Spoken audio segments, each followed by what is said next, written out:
Hello mga kasabong. Ninyo ito ni sa El Nino Conditioning System, ang observant na magmamanok. Shoutout sa lahat ng El Nino Conditioning System user. Shoutout sa lahat ng El Nino Conditioning System observer. Shoutout sa lahat ng mga follower ko. Shoutout sa lahat ng mga subscriber ko. So, may mga video akong hindi nyo na makikita kasi dinelete ko. So, di pa nga ako marunong. Di pa ako marunong. Wala pa ako sa knowledge about sa mga monetization process at saka sa mga bawal. Kaya mag-iingat na ako sa mga pagsasalita about sa ating sports na to. So, balikin ko lang yung pag-discuss yung video about sa offensive player na manok. So, offensive player ang gamitin nating term. Para baka yun ang dahilan bakit hindi suitable for ads ang video ko na yun. Dinilit ko. 1,000 views na. Isang araw, dinilit ko. Kasi may nakasulat na unsuitable for monetization eh. Dinilit ko na agad. Ito. Ulit ko lang.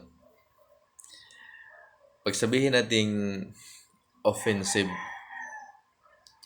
player na alaga natin, yung bumibilang ng panalo yung style na yan. Bumibilang ng panalo. Yung magkakauna palagi. Nakamanok ako ng ganyan. Nakamanok ako ng ganyan. Lemon sweater. Crossbreed yun. Lemon sweater. Nakabili ako nun. Nung nagtatrabaho ako, unang bonus ko, binili ko sa manok na yon.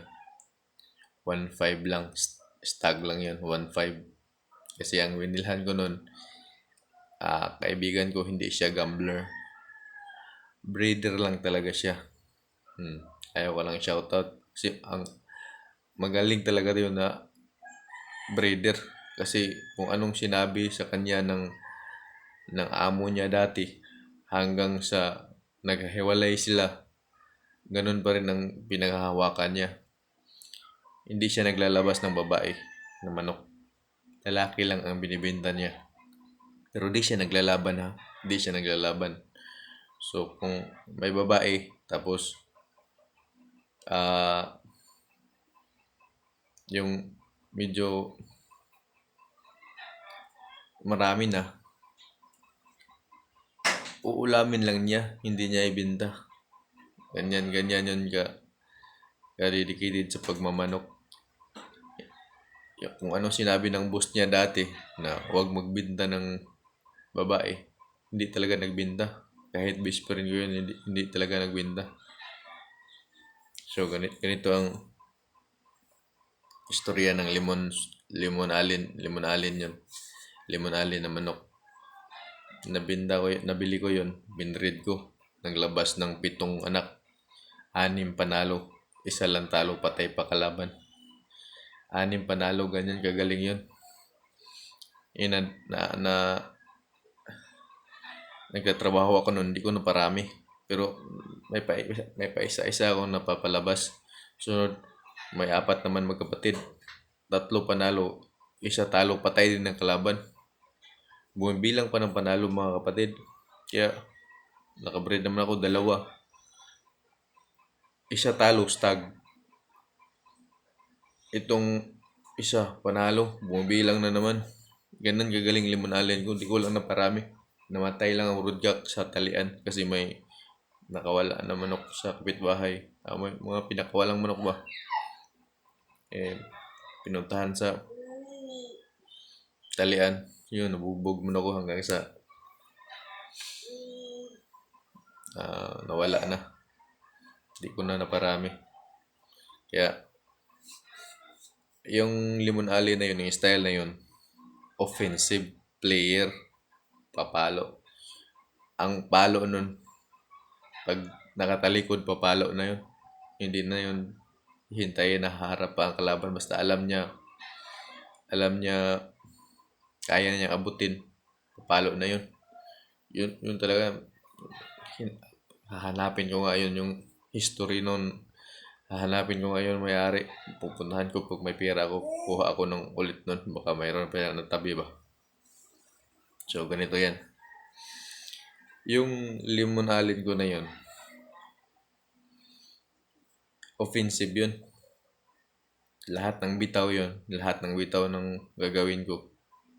Makakauna talaga. Makakauna. Halata mo. Makakauna talaga. Kahit malapitan o malayong bitaw, makakauna talaga. Kaya ang ganda ng lumaro nun. Kaya nakita ko yun yung pagka offensive player niya sa bawat bitaw. Sa bitaw mo makita. O ito ang style. Paano makita ang natural na diskarte ng manok. Kasi ang diskarte ng manok di yan matuturo. Natural yan sa manok. Hatch, roundhead, sweater, may natural yan sila na diskarte. Kaya yan ang alamin nyo. Kahit chapsuy pa manok nyo, kahit mestizo manok nyo, alamin nyo ang style ng manok nyo, alamin ang diskarte ng manok nyo. Hindi yan matuturo ang diskarte. Kaya nga, ang turo ko, ang discussion ko, malapitan na palo pag mag-training ka ng manok. Kasi, ang palo lang ang matuturo natin, pero ang diskarte, hindi yan matuturo. Palabasin mo ang diskarte. Tingnan mo kung ano ang diskarte niya sa laro niya. So, ganito. I-hitting mo yan. I-hitting mo na parang routine talaga. I-hitting na parang laban. Tapos bitawan mo sa malayo. Kung offensive manok mo, diskarte yun. Pag malapit, papalo yun. No? Bibigay yun ng laro niya. Bibigay yun ng laro niya. Bibigay yun. Mabanggit ko talaga eh. So, sana hindi mapansin. Lalaro yun ng uuna yun sa kanyang laro. So, pag naka-on na, sigurado lamang ka na.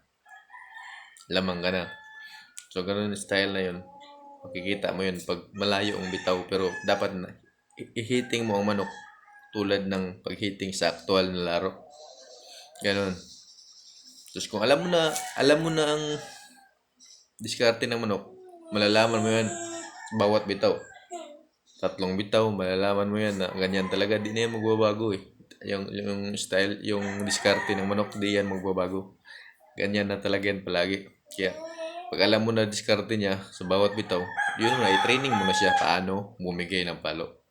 So, bitaw mo ng malapitan. Bitaw mo ng malapitan. So, pag ibitaw mo ng malapitan,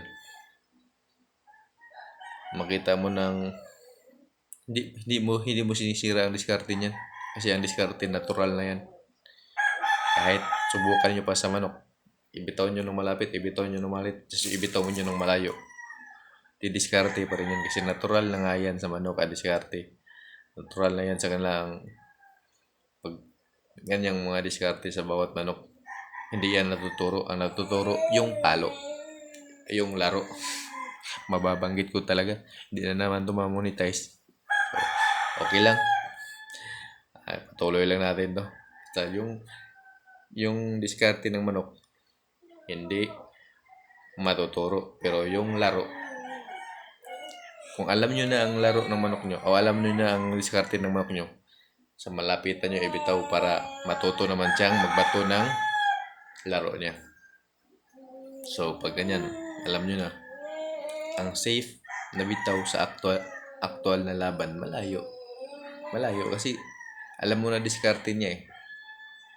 Offensive fighter. Offensive fighter siya.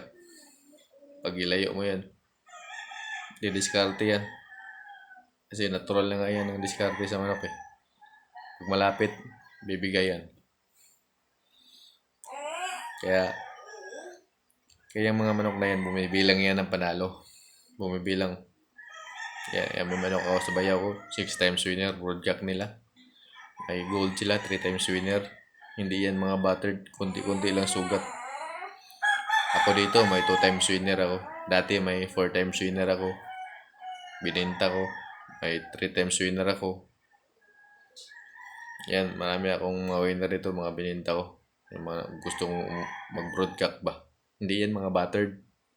Walang balda. Yung nabalda ko dyan, yung iliniodom ko, yung balda ko dyan.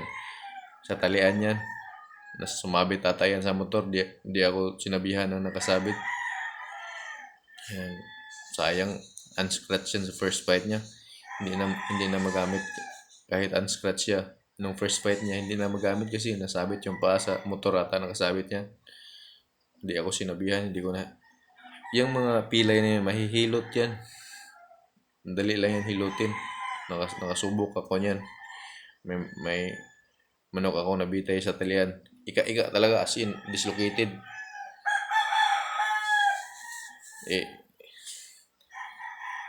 Kung alam mo ang buto na dislocate, yun ang pupusan mo hilutin niya, ibalik mo. Napanalo ko pa yun, yung manok ko na napilay, napanalo ko pa yun. Kaya mahilot yung manok.